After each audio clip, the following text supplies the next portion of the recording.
Esta é a hora da adoração.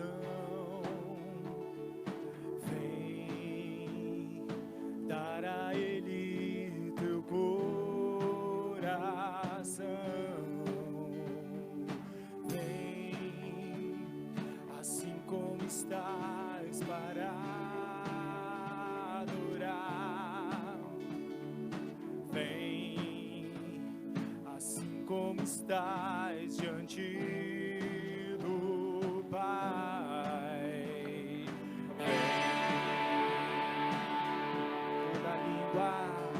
Toda língua confessará ao Senhor, todo joelho se dobrará. Mas aquele que a ti escolher, o tesouro maior terá. Toda língua confessará ao Senhor, todo joelho se dobrará. Mas aquele que a ti escolher, o tesouro maior terá. Vem, esta é a hora da adoração. Vem dar a Ele teu coração.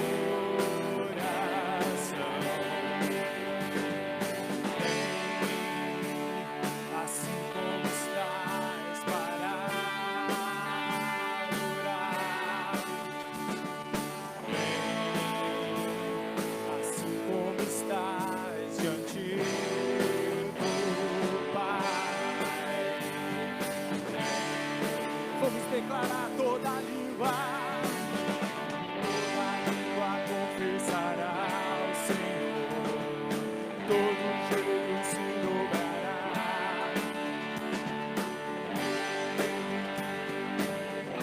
Escolher o tesouro maior terá. Mais uma vez toda língua confessará ao Senhor, todo joelho se dobrará. Mas aquele que a ti escolher, o tesouro maior terá.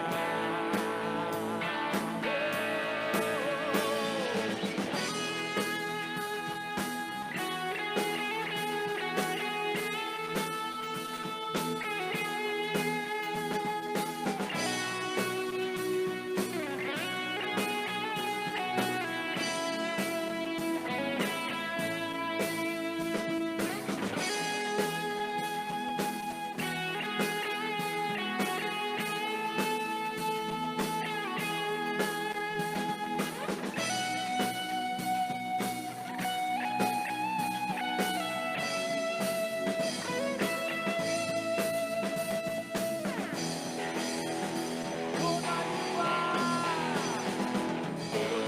língua confessará ao Senhor, todo joelho se dobrará. Mas aquele que a ti escolher, o tesouro maior terá. Mais uma vez, toda língua confessará ao Senhor, todo joelho se dobrará. Mas aquele que a ti escolher, o tesouro maior terá.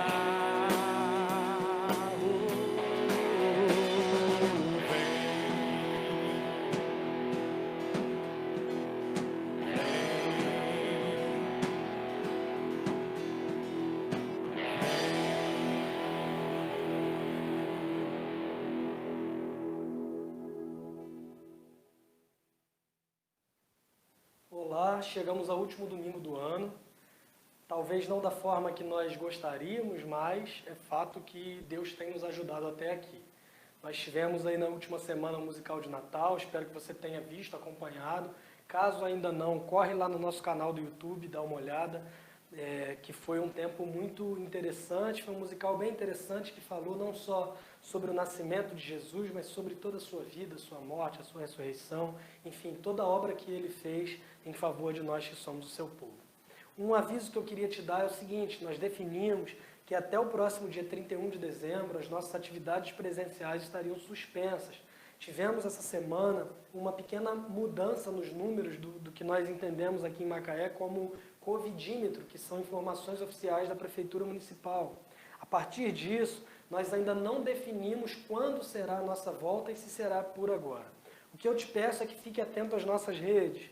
Qualquer mudança, qualquer decisão nós anunciaremos, tanto nos grupos internos de WhatsApp, quanto no nosso Facebook e Instagram. Vamos louvar o Senhor, que Deus te abençoe em nome de Jesus.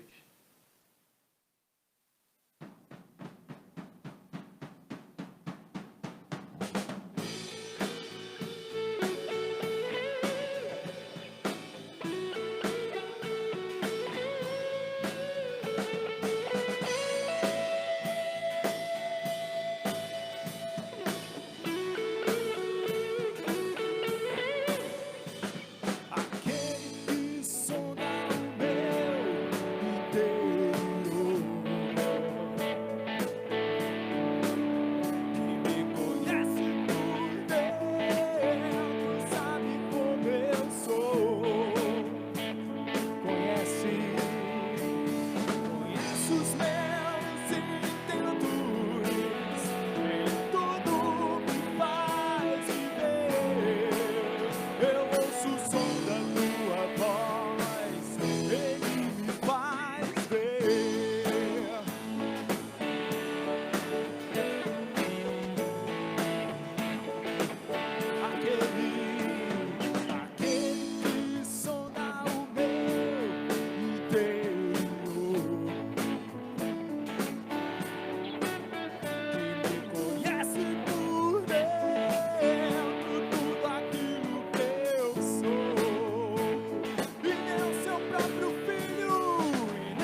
Olá, último domingo do ano, 2021 já às portas, e é provável que já tenha pronta a tua lista de resoluções de ano novo.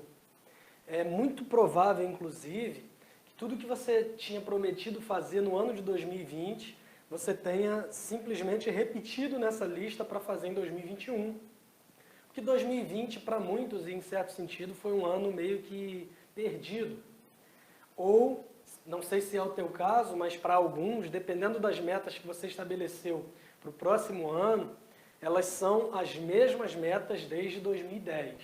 Perder peso, voltar para a academia, começar a empreender, juntar dinheiro, arrumar uma namorada. Pode ser que você venha tentando algumas dessas metas e resoluções há muito tempo e sempre repetindo o Ctrl+C, Ctrl+V na lista de resoluções para o ano seguinte.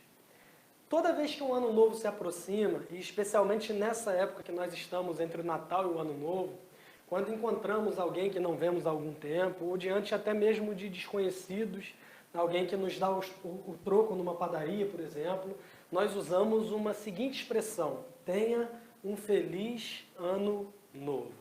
Eu digo entre o Natal e o Ano Novo porque antes do Natal a gente diz Feliz Natal e um próspero Ano Novo, e agora a gente meio que substituiu isso nessa época, nessa semana do ano entre o Natal e o Ano Novo.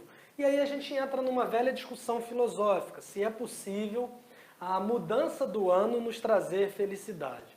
Porque a gente tem aquela velha história das pessoas culparem o ano. Não sei se você já viu isso, mas é muito comum quando uma sequência de acontecimentos ruins começam a serem percebidos, as pessoas dizem, o ano já pode acabar, esse ano está demais, esse ano está complicado. E eu, particularmente, sempre fui contra isso, até vivermos o ano de 2020, que realmente tem sido um ano muito complicado. Se bem que, pessoalmente, esse foi o ano também da chegada da Manuela lá em casa, nossa filha, o que nos faz perceber que mesmo nos piores cenários, Deus sempre faz surgir algo bom. Espero que eu tenha me saído bem dessa aí, mas falando sobre a expressão, sobre os votos de felicidade que nós fazemos uns aos outros, eu queria te fazer uma pergunta bem direta. Você já parou para pensar sobre o que isso significa? Será que ser feliz está de fato ligado a conseguir cumprir as tuas resoluções e metas? Porque é provável que você não tenha conseguido cumprir algumas das suas metas, mas é possível que você tenha realizado outras. A minha pergunta é a seguinte: essas coisas que você cumpriu ou essas coisas que você deixou de cumprir são as coisas fundamentais para garantir a tua felicidade? O que é felicidade para a gente? E eu quero pensar com você, nesse último domingo do ano, sobre o conceito de felicidade que é definido pela Palavra de Deus.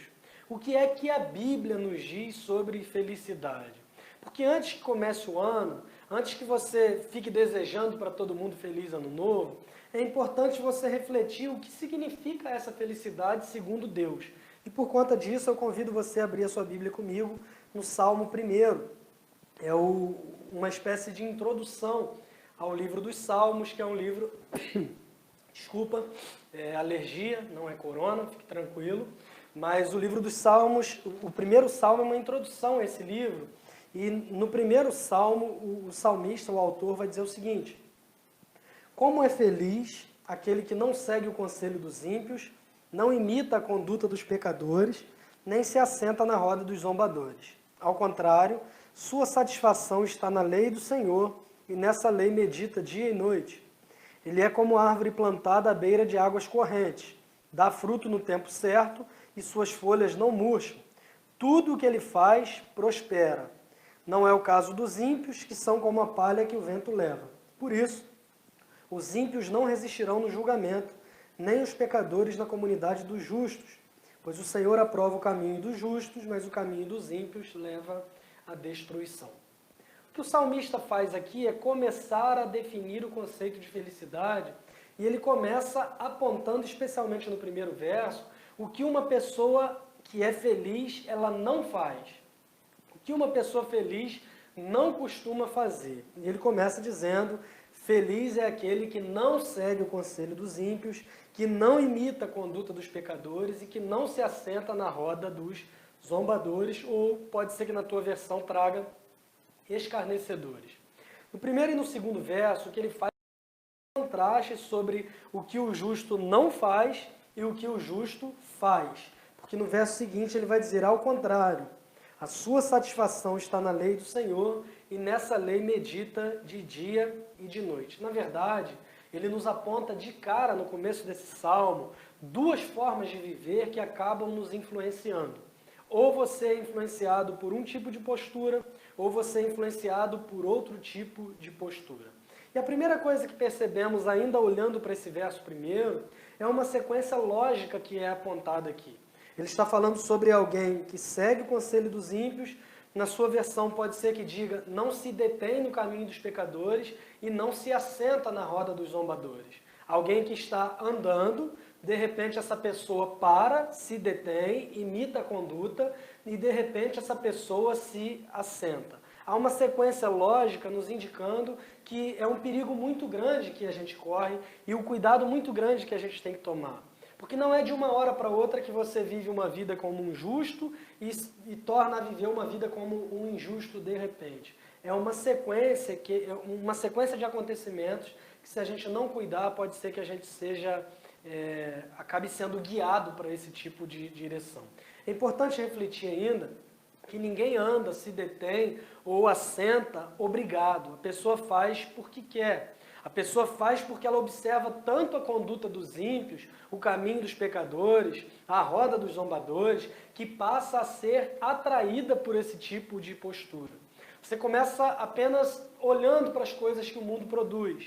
Aí você começa a olhar para isso e pensar sobre isso, sem que você perceba, você está desejando esse tipo de conduta. Então você anda, se detém, se assenta nesses conselhos e nos caminhos e nos assuntos desses que não servem a Deus. Para ser feliz no ano novo, o primeiro conselho prático e bem direto a você, escolha bem a quem você dá ouvidos.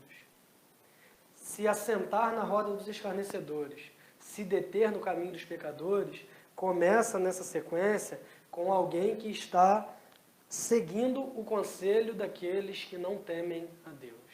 Muito cuidado com isso a quem você dá ouvidos. Se os teus melhores amigos ou as pessoas que mais te influenciam, estamos na era dos influencers digitais, se as pessoas que te influenciam são pessoas que têm pensamentos, que são estruturas mentais, que são contrárias e ofendem o Evangelho, isso vai te influenciar sem que você perceba. Sem que você perceba, o teu estilo de vida, ou o estilo de vida que você deseja ter, se tornará o mesmo que os ímpios, que aqueles que não temem a Deus. E quando eu falo sobre isso, eu não estou me referindo apenas ao conceito de imoralidade, que é talvez o que você pense de imediato, mas eu estou falando também de futilidade. Eu estou falando de definir de forma errada a escala de prioridades que você tem na sua vida, de escolher de forma errada as metas e planos que você tem para o futuro, porque maus conselhos se transformam em maus hábitos e as coisas vão acontecendo de modo muito sutil. Você está andando segundo o conselho do ímpio, de repente você para no caminho dele, imita a conduta dele e quando você se der conta, chega ao nível de se assentar com escarnecedores. Como, por exemplo, aqueles que começam seguindo a Deus, de repente começam a dar ouvidos a coisas que não estão embasadas na palavra de Deus, começam a questionar, e não há problema algum com questionamento, nós somos e deveríamos ser até mais questionadores com algumas questões, só que tem pontos na palavra de Deus que são pontos inquestionáveis. Há coisas na Bíblia que são valores e verdades inegociáveis para nós. E a gente tem percebido muita gente boa se enveredando para esse caminho, de questionar coisas que a Bíblia é clara em nos ensinar e começar a levantar dúvidas sobre pontos que são centrais nas Escrituras Sagradas. Como a serpente fez com Adão e Eva lá no início da história. E as pessoas seguem esse mesmo caminho hoje. Começam a imitar a conduta de pecadores e, sem que percebam, estão assentados na roda dos zombadores. Cristãos que denominam outros como estúpidos, porque discordam da forma light de ver a vida. Gente que quer passar para o outro uma imagem que ser cristão é simplesmente ser alguém legal, bem visto na sociedade.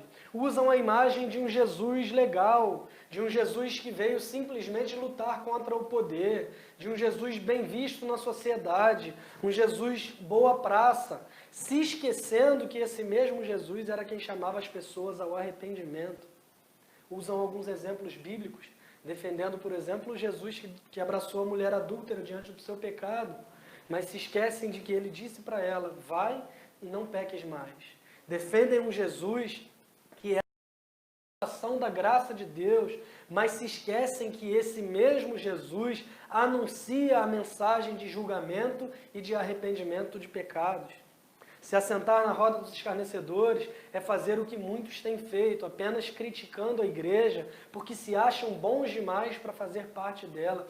E eu não estou dizendo absolutamente que não há motivos para criticar a igreja. É óbvio que a gente tem pontos a serem melhorados, mas eu estou falando que na maioria das vezes essas pessoas não têm compromisso com a igreja, criticam por criticar, têm compromisso com a sua própria imagem, com a autoimagem, e querem transparecer para os de fora que eu sou alguém superior, diferente demais dos outros, e eu posso mostrar um cristianismo muito mais legal e atraente.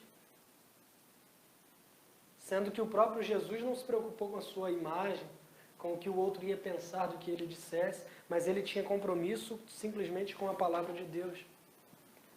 Por isso o salmista começa mostrando como não proceder, como não procede aquele que é feliz. Só que alguém que de fato é feliz, não tem essa felicidade embasada apenas nas coisas que não faz.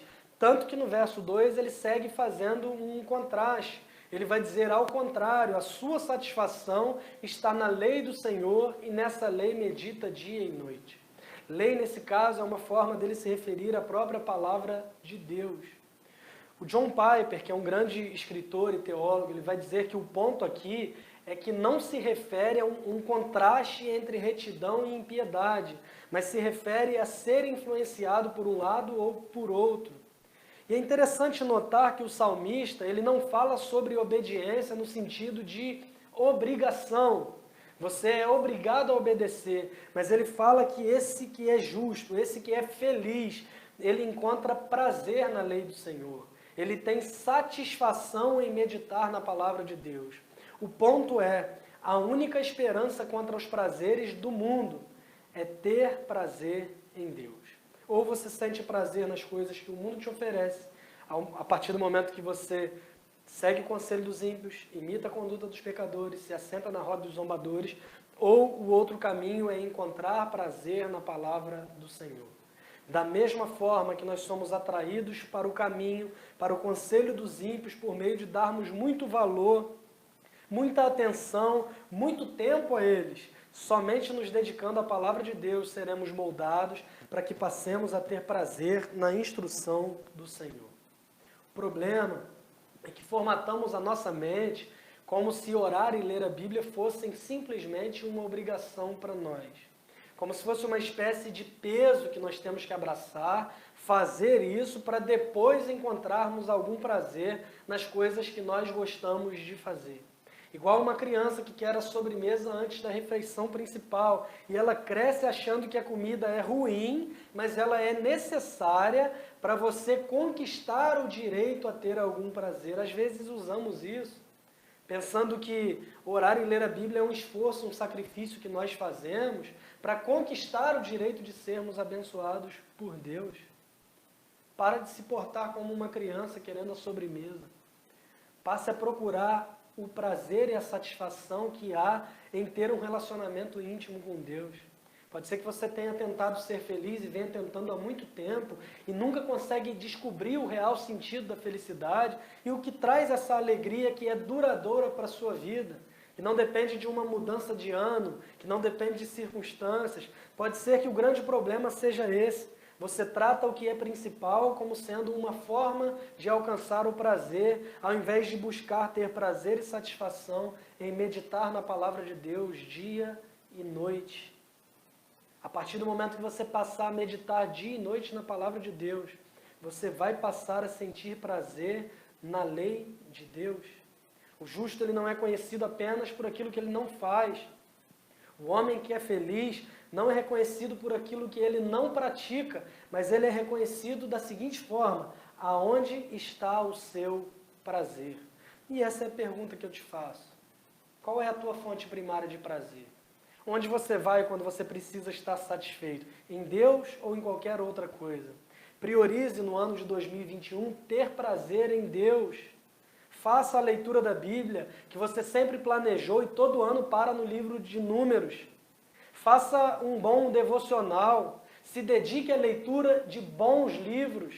Invista mais tempo da sua vida em oração. Aí sim você vai ser alguém feliz e abençoado. Porque o que o salmista faz aqui também é redefinir o conceito de bênção e felicidade. Porque na nossa cultura, a nossa noção de ser feliz está ligada à ideia de conforto. E pode ser que a tua crise seja exatamente essa. Eu comecei a caminhar com Cristo e algumas coisas pioraram. A minha vida tem sido um eterno 2020, um eterno 7-1. E na verdade a gente tem que compreender que dores, dificuldades e sofrimentos são realidades humanas, quer você creia em Deus ou não. A grande diferença é que para um cristão verdadeiro, para alguém que entende o que a Bíblia chama de alguém que é feliz de fato, a sua fonte de alegria não está nas circunstâncias, mas está em Deus. A nossa satisfação vem de Deus. A nossa satisfação está em Deus. Eu não sou feliz quando eu tenho conforto. Eu não sou feliz quando eu tenho estabilidade financeira. Eu sou feliz quando eu consigo sentir prazer no próprio Deus. Eu estou feliz quando eu sinto que eu estou satisfeito no próprio Deus. Porque o conforto é algo que eu tenho e posso deixar de ter. O conforto é algo que eu tenho e quando me comparo eu vejo que eu posso ter mais e vivo numa eterna busca por esse conforto. Mas estar satisfeito em Deus é a garantia de que, independente das circunstâncias, eu sou feliz porque eu sou alguém que encontra prazer na lei do Senhor e nela eu medito dia e noite. Se a tua satisfação está em Deus, eu posso te garantir que o teu ano novo será um ano feliz, independente das circunstâncias. Uma forma prática de ter prazer em Deus, por exemplo, é exercendo a gratidão. E aí eu te pergunto, você tem motivos, apesar de tudo, para ser grato mesmo em 2020? Ou você só consegue enxergar o lado ruim das coisas? Isso pode dizer muito sobre onde está o teu prazer. Mas ele continua no verso 3, dizendo que esse justo, esse homem feliz, é como uma árvore plantada à beira de águas correntes, dá fruto no tempo certo e suas folhas não murcham. Ele está fazendo uma metáfora se referindo a esse homem justo e feliz. Nesse contexto, e é muito interessante como alguns deturpam a Bíblia para dizer o que eles querem dizer, mas quando ele diz aqui no final do verso 3 que tudo o que esse homem faz prospera, e alguns usam essa passagem para dar suporte ao que chamam de teologia da prosperidade, que é dizer que se você está bem com Deus, você vai ter prosperidade financeira. Só que é importante olhar para esse texto e questionarmos nesse texto a que tipo de prosperidade o salmista está se referindo. O melhor modo de fazer isso é lendo o texto com muita atenção. E lendo especialmente os primeiros versículos, os primeiros versos desse salmo, a gente vai perceber e vai ficar claro para nós que esse salmo, escrito para crentes em Deus, aborda a prosperidade que está relacionada a um coração reto e a uma justiça espiritual. Ele está falando de alguém que não depende de circunstâncias externas para se sentir alguém próspero, mas alguém que, independente do que aconteça, independente de como o cenário de vida se apresente, é alguém que consegue encontrar satisfação no próprio Senhor. Ele está falando de uma folha que não murcha, ele é de árvore plantada, que dá fruto no tempo certo, e suas folhas não murcham. Algo que é durável. Você pode imaginar o tipo de contexto geográfico no qual o salmista está. Ele está no clima do Oriente Médio, deserto, ventos quentes soprando, chuva não cai, todas as outras árvores que não são plantadas à beira da água estão murchando, estão morrendo, e o cenário é esse, mas ele diz que o justo será como uma árvore plantada à beira de águas correntes. O grande segredo da prosperidade e da felicidade para o ano novo não é quem você é. O teu esforço, não é o teu trabalho, não são as tuas qualidades, mas é onde você está plantado. As suas raízes são profundas o suficiente, porque a satisfação do justo, a felicidade do justo se torna duradoura, porque a sua raiz é profunda e porque ela está plantada no lugar certo. Não depende de como o vento está soprando, não depende de como as circunstâncias se apresentam.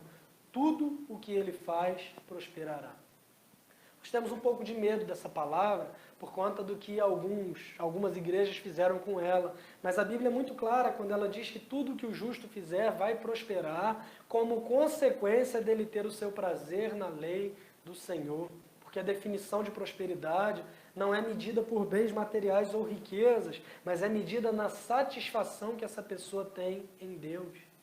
O meu desejo, do fundo do meu coração, é que você tenha um feliz e próspero ano novo. Mas essa prosperidade que eu estou desejando para você. A prosperidade que independe de situação financeira ou qualquer outra circunstância. Vejamos o verso 4 e 5. Não é o caso dos ímpios, são como a palha que o vento leva.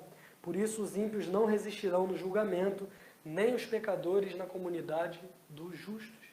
Observe que quando o salmista pondera o valor de ser iníquo, o valor de ser ímpio, de ser pecador, ou se deleitar na palavra de Deus, ele está medindo o valor final dessas posturas pelo que vai acontecer no julgamento que é o grande dia do Senhor. Porque nessa vida pode haver uma aparente prosperidade, até mesmo por um longo período para aqueles que não servem a Deus. Talvez até por toda a vida deles, mas a palavra de Deus nos traz de volta para a seguinte perspectiva: eternidade. Irmãos, se não tivermos prazer na lei do Senhor, aos poucos a gente vai perdendo a ideia da eternidade. E aí a gente se preocupa demais com as coisas daqui, fazemos planos demais para a vida aqui, priorizamos as coisas daqui. Aonde está o reino de Deus nos teus planos para 2021? Os valores do Evangelho ocupam algum espaço na tua agenda e nos teus sonhos, no teu planejamento? Ou você está se afundando de trabalhos, de projetos, de metas para o futuro e se esquecendo que o seu destino final não é aqui? Se perdemos de perspectiva o prazer na lei de Deus, nos esquecemos completamente da eternidade e vamos ficando cínicos, invejando os outros, vamos ficando fúteis. Mas se nós temos o prazer na instrução do Senhor, nós somos lembrados sempre de que o que define se nós somos prósperos ou não são os valores que são eternos. Porque mesmo que tenham tido uma vida tranquila, os ímpios serão varridos como a palha, mas o que busca a Deus terá vivido uma vida com significado e viverá com esse Deus para todo sempre. O verso 6 conclui nos mostrando que o Senhor observa todas as coisas e nada passará despercebido aos olhos daquele que tudo vê. Pois o Senhor aprova o caminho dos justos, mas o caminho dos ímpios leva à destruição. Podemos ter prazer em Deus e descansar no fato de que Ele nos vê. Só que pode ser que você se desespere ao olhar para o verso 6, porque diz que o Senhor conhece o caminho dos justos, e você se desespere porque você compara a descrição desse justo com a sua própria vida, e chega à seguinte conclusão: mas esse justo não sou eu. O Senhor conhece o caminho do justo, mas eu não consigo viver assim. E eu sei que Deus observa todas as coisas. E eu sei que Deus é um Deus justo que pune os pecados. E eu sei que eu não sou justo, logo eu sou pecador. E Deus sabe disso, Deus sabe que eu sou pecador. E eu me desespero olhando para esse texto. A Bíblia diz que não há um justo, nenhum sequer. Então eu não sou justo. Como eu vou viver essa vida? Como eu vou herdar essas bênçãos prometidas ao justo se eu não sou justo e eu me conheço, quanto mais Deus? E aí o que nos traz felicidade não só para o ano novo, mas para toda a vida, se nós cremos em Cristo, é compreender o que Paulo diz em Romanos 1,17. Porque no Evangelho é revelada a justiça de Deus. Uma justiça que do princípio ao fim é pela fé, como está escrito: o justo viverá pela fé. Justiça pela fé, e essa é a mensagem do Evangelho. Jesus Cristo, o único totalmente justo, assumiu a culpa dos nossos pecados, para que nós herdássemos pela fé a justiça de Deus. A justiça de Deus que se cumpriu em Cristo. A mensagem do Evangelho de que o homem que foi criado em estado de perfeita comunhão com Deus, pecou, desobedeceu e houve uma ruptura, e nada que o homem fizesse poderia restabelecer essa relação. Então, diante disso, Deus envia o seu Filho, que vive uma vida perfeita, atendendo à exigência da lei de Deus, que morre levando a culpa pelos pecados daqueles que creem no seu nome, que ressuscita ao terceiro dia, provando que o sacrifício foi aceito por Deus. E esse mesmo Jesus promete que um dia voltaria para levar, para morar com Ele eternamente, todos que creem no seu nome. A justiça que nós recebemos, que não é fruto dos nossos atos ou do que nós praticamos, mas é uma justiça que do começo ao fim se dá pela fé. A fé não é a marca do início da caminhada apenas, mas de toda a caminhada, porque a mesma fé que nos salva é a fé que nos transforma dia após dia, para que sejamos mais parecidos com Jesus, que é o grande justo. Para que sejamos cada vez mais a semelhança dele e que essa seja a tua meta para o ano de 2021. Ter prazer na lei de Deus, descansar na justiça de Cristo, pois ela nos é suficiente. E essa mesma justiça que se dá pela fé, essa mesma fé que nos faz herdar a justiça de Deus, é a fé que nos transforma dia após dia, para que sejamos mais parecidos com Cristo. Não há um jeito melhor de ter um ano novo feliz, não há um jeito melhor de ter uma vida feliz. Que Deus te abençoe e um feliz ano novo e um próspero ano novo em nome de Jesus.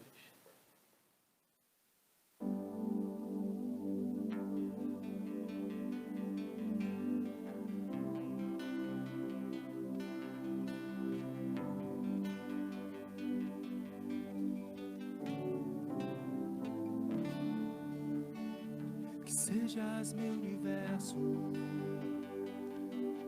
Não quero dar-te só um pouco do meu tempo. Não quero dar-te um dia apenas da semana. Que sejas meu universo.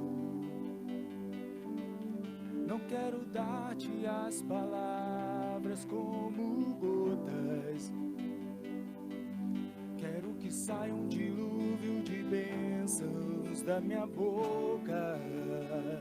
Que sejas meu universo. Que sejas tudo o que sinto e o que penso. Que de manhã seja o primeiro pensamento e a luz em minha janela. Que sejas meu universo. Que enchas cada um dos meus pensamentos. Que tua presença e o teu poder sejam alimento. Jesus, esse é o meu desejo. Que sejas meu universo. Não quero dar-te só uma parte dos meus anos. Te quero dono do meu tempo e dos meus planos. Que sejas meu universo. Não quero a minha vontade, quero agradar-te. E cada sonho que há em mim quero entregar-te. Que sejas meu universo. Que sejas tudo o que sinto e o que penso. Que de manhã seja o primeiro pensamento e a luz em minha janela. Que sejas meu universo.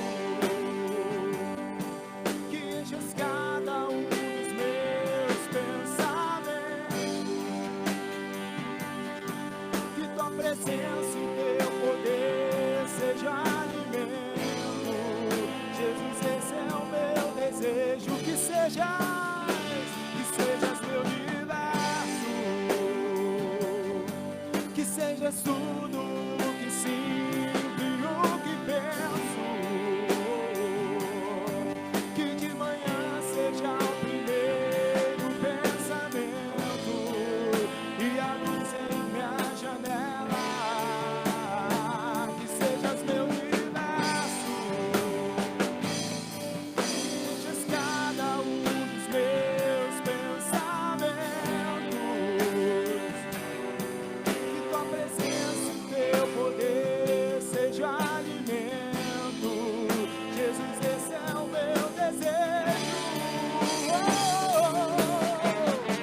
sejas meu universo, que sejas tudo que sinto e o que penso, que de manhã seja o primeiro pensamento e a luz em minha janela, que sejas meu universo, que enchas cada um dos meus pensamentos, que tua presença e o teu poder seja alimento. Jesus, esse é o meu desejo, que sejas meu universo,